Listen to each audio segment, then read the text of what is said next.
Hello everyone, I'm Brandy, and in this video I'm going to be talking about a reflection on a media journal activity that I recently did for my media studies course.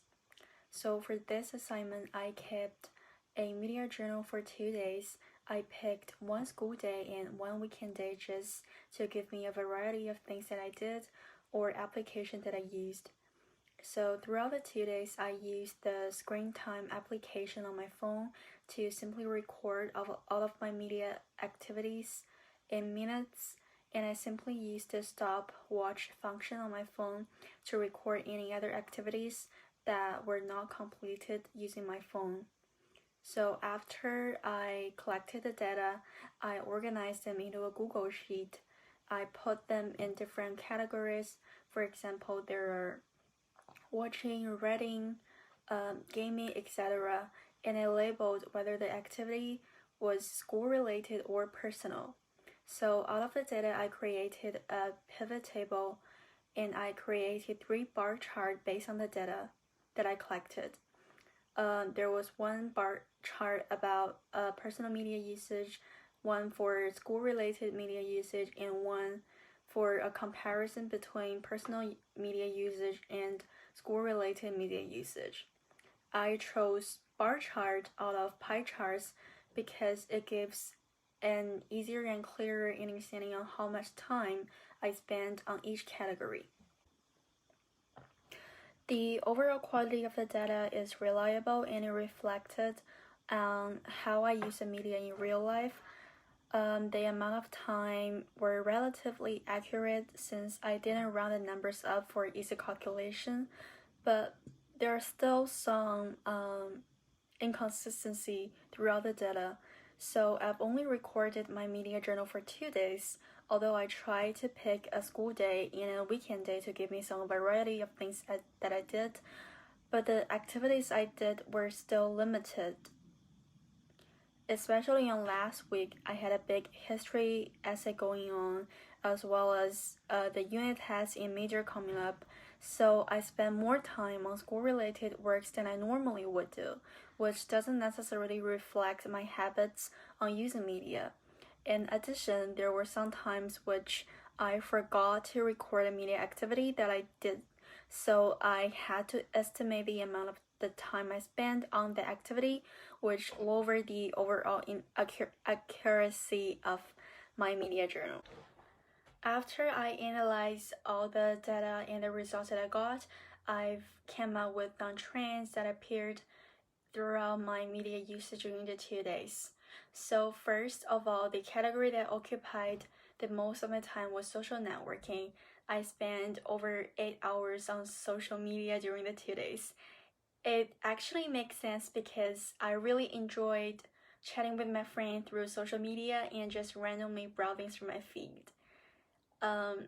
Writing, watching, and shopping ranked the second of my overall media usage. I spent 4 hours on each of the category.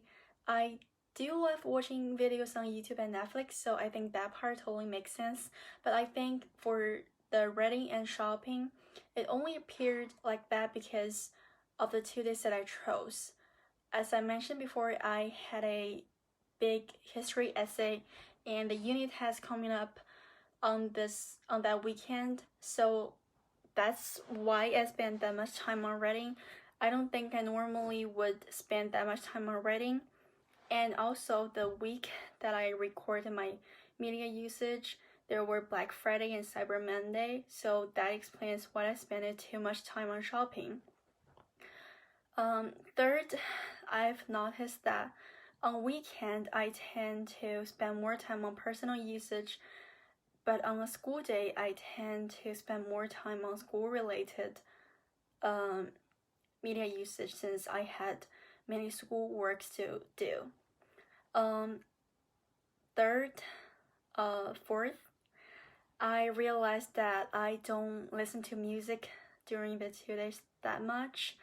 I've only listened to the music once and I listened for less than 25 minutes. I think that's because I'm a person who doesn't usually listen to music. And last but not least, I've noted that I've spent more media usage than school-related usage within 2 days by approximately 3 hours. So the hours are not really a huge number. So I think it reveals another trend that is not just about me, it's also about the whole society. So in previous years, I think media tend to be more entertaining, so people tend to use media for entertainment. But nowadays, I think media has been widely used in academic side as well. So we have to do our report research through media. We have to write essays on media. So this is another trend that I found. So before I did this assignment, I already knew that I always spend a lot of time on my phone chatting with my friends or watching videos. So I was actually not very surprised that I spend that much time on media, especially on social networking. But actually seeing the numbers gave me a clearer insight on how I use the media each day. So I always knew that I do use social media a lot, but I never thought that I could spend 6 hours out of the 12 hours daytime on social media networks. So this let me realize that maybe my media usage habits is not healthy enough, that I actually need to adjust my habits on using media or using social media in the future. Also, this assignment helped me to understand how much time I spend on procrastinating while doing my schoolwork.